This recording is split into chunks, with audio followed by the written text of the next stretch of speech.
Hello people, ¿cómo están? Espero que estén muy bien, porque hoy vamos a seguir indagando en el pasado de la Fórmula 1.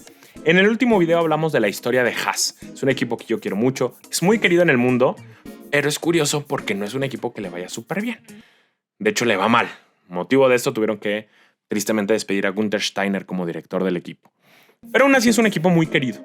Y yo creo que ese cariño viene de la actitud que tiene un equipo chiquito si lo comparas con los demás, de seguir existiendo, de mejorar, de sobrevivir, de tener la oportunidad de competir en la Fórmula 1.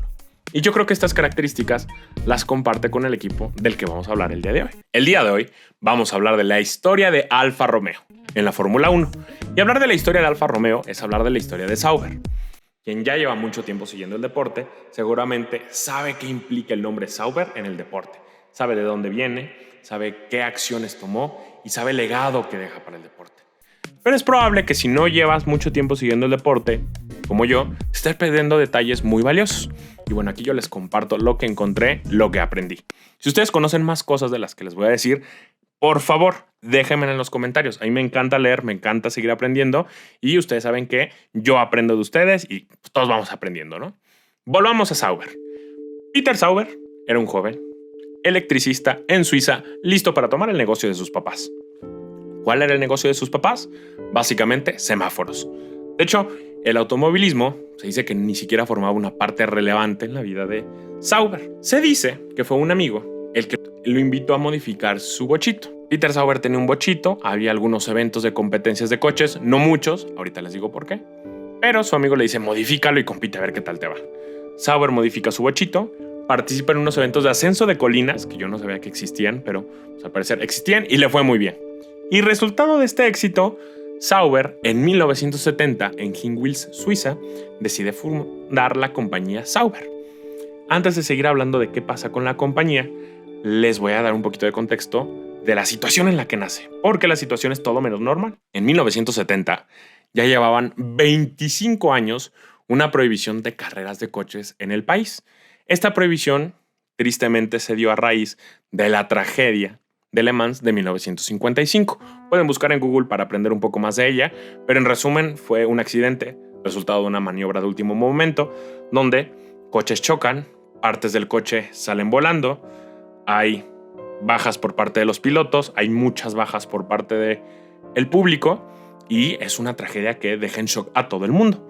Resultado de esto, se prohíben las carreras en Francia, Alemania, España y Suiza. De hecho, en este mismo año, debido a esta tragedia, Mercedes se retira totalmente de los deportes de autos. Entonces, desde 1955 y hasta 1970, pues llevaba todo este tiempo esta prohibición. Y aún así nace Sauber con la misión de crear coches para el automovilismo. Pero bueno, nació y así está. Ese mismo año se desarrolla el C1.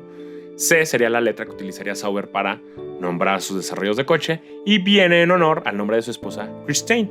Espero que lo esté pronunciando bien, pero pues así se escribe. Los 70s fue una época de desarrollo para la compañía y para más coches. De hecho, en 1976, el C5 ganó fama internacional porque ganó la Intercity Championship y en el 78 pudo participar en las 24 horas de Le Mans. Imagínate tú hacer una empresa y que 5 años después, 6 años después, estés ganando un campeonato y 8 años después estés participando en las 24 horas de Le Mans.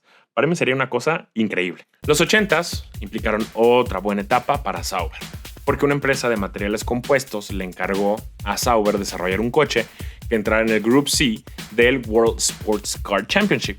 Y ese fue el Sauber C6. Seguía desarrollándose la empresa. En el 1986, el Sauber C8, que llevaba montado un motor Mercedes, participó en una carrera de 1000 kilómetros de Nürburgring.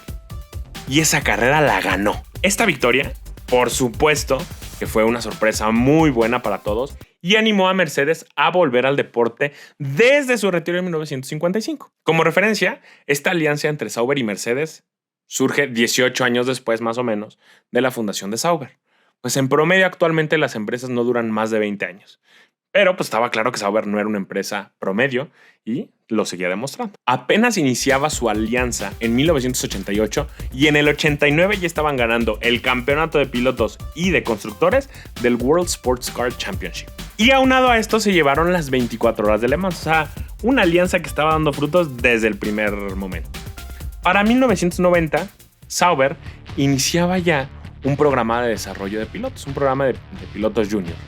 Y entre ellos había varios nombres. Entre ellos estaban Heinz-Harald Frentzen, Karl Wendlinger y Michael Schumacher. Así es, Michael Schumacher. Las cosas iban tan bien en esta alianza que pues, Mercedes tenía ganas de entrar a la Fórmula 1. Sauber no necesariamente tenía ganas de hacerlo, pero fue convencido al parecer por Mercedes e iniciaron este proyecto conjunto. Resultado de esto, Sauber construyó una fábrica en Hinwil y se prepararon para entrar. Todo iba bien, todo iba viento en popa, pero al final Mercedes se echó para atrás. Alegaron un tema económico y que no había mucha estabilidad y que no iban a poder. Eligieron a ¿saber qué? Yo no voy a entrar a la Fórmula 1.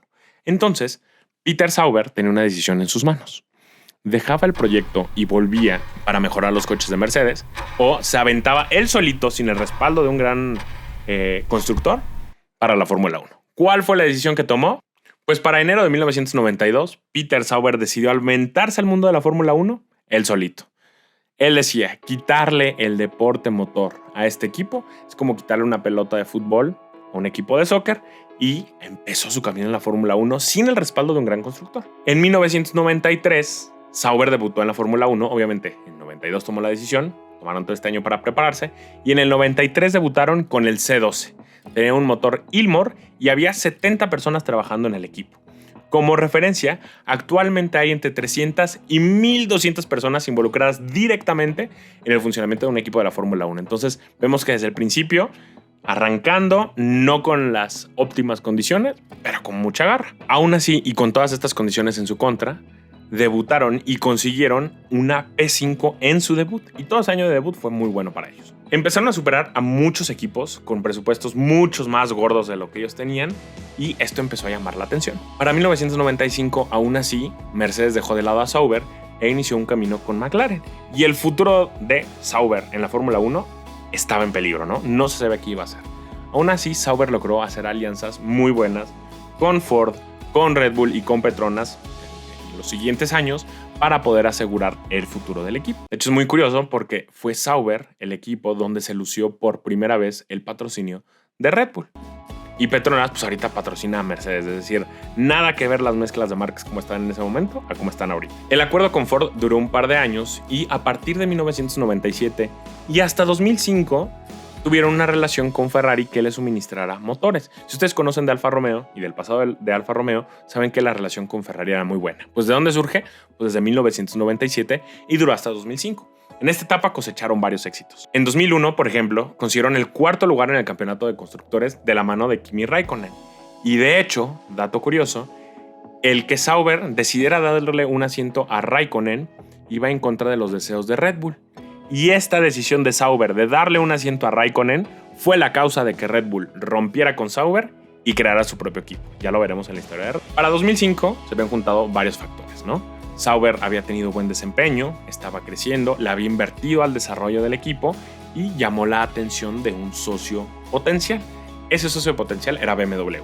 Y es que BMW llevaba en la Fórmula 1 involucrado desde el 2000 con Williams, pero al final Sauber logró un acuerdo para que BMW comprara una participación mayoritaria del equipo, el 80%, y asegurar su financiamiento. El 22 de enero de 2005 se anunció la adquisición y empezaba la era BMW Sauber. Esta alianza fue muy buena, fue muy exitosa. De hecho, la única victoria que tiene el equipo se logró bajo esta alianza. Sucedió en 2008 en el Gran Premio de Canadá y el 1-2 se lo llevaron Robert Kubica y Nick Field. Terminaron terceros en el campeonato de constructores y lograron 11 podios en esa temporada. Esta alianza de nuevo duró de 2005 a 2008 y tristemente para 2009 los temas económicos volvían a poner en riesgo el futuro de Sauber en la Fórmula 1. ¿Por qué? Todos sabemos que en 2009 hubo una crisis económica mundial y para ese momento entonces BMW decide, ¿sabes qué? Yo me salgo, yo ya no puedo continuar en la Fórmula 1. Y a ver cómo le hace Sauber. Entonces, el futuro de Sauber estaba en riesgo, había que ver qué hacer y la verdad todos esperaban que el equipo pudiera desaparecer. Aún así, Sauber logró lo imposible. Empezó a gestionar financiamiento, a tratar de hacer acuerdos y finalmente recompró las acciones del equipo a BMW. El precio era muy alto para mí, pero sabía que me iba a arrepentir si no lo intentaba, dijo Peter Sauber. Imagínense qué bonito, saber que tu equipo está a punto de irse, que hay una crisis económica mundial que lo está afectando y tú hacer todo lo posible para rescatarlo es algo muy, muy, muy valioso. Resultado de esto, en 2010, Sauber regresaría con Ferrari como proveedor de la unidad de potencia. Y al volante estaban Kamui Kobayashi, seguramente lo han escuchado, y Pedro de la Rosa. Para 2012, esta alianza conseguiría muy buenos resultados, incluida una P2 de Checo en Malasia y una P3 de Kobayashi en Japón. En la dirección del equipo, Peter Sauber daría un paso al costado, se retiraría del frente del equipo y daría paso a lo que fue la primera mujer en ser directora de un equipo de la Fórmula 1. Su nombre, Monisha Kaltenborn. Los siguientes años, en temas de rendimiento, no fueron tan destacables, pero tristemente lo que sí volvería a ser un tema es el dinero. A mediados de 2016, en esta era que duró de 2010 a 2016, finalmente el equipo dejaría de estar en manos de Sauber en su totalidad. En julio de 2016, Longbow Finance, una empresa de inversión suiza, compró las acciones de la compañía y la reestructuró pues, para poder continuar en el 2017. Resultado de esta reestructura, se uniría al frente del equipo el ingeniero francés Frédéric Vasseur. Vasseur, no sé cómo se diga, pero Fred Vasseur, el que está al frente de Ferrari, él mismo fue el que entró en esta reestructura para Sauber. En 2017 entra Fred Vasseur y se quedó al frente del equipo hasta 2022, que pasó a Ferrari. Pero bueno, sigamos en la historia de Sauber. A finales del mismo año se anunció la alianza multianual con Alfa Romeo, que si se dan cuenta, la alianza con Alfa Romeo es historia muy reciente si lo comparas con la historia de Sauber. En 2018 el equipo se pasó a llamar Alfa Romeo Sauber F1 Team, donde debutó justamente el monegasco Charles Leclerc. Para 2019 el equipo ya solo se llamaría Alfa Romeo Racing y de 2019 a 2023 se llamó Alfa Romeo F1 Team.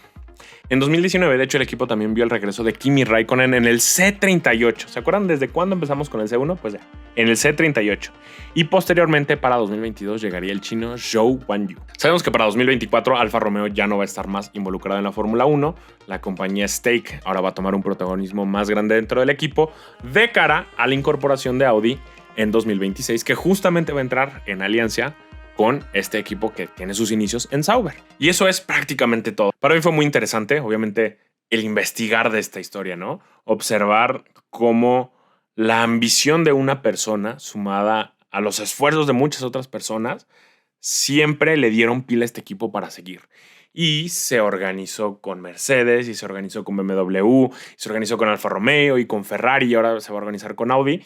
Y es un equipo que constantemente ha evolucionado, se ha transformado para seguir luchando, y eso a mí me pareció maravilloso. Otra cosa que yo no sabía es que también Sauber justamente debió su éxito o sus éxitos, cuando los tuvo, a su habilidad de checar pilotos talentos.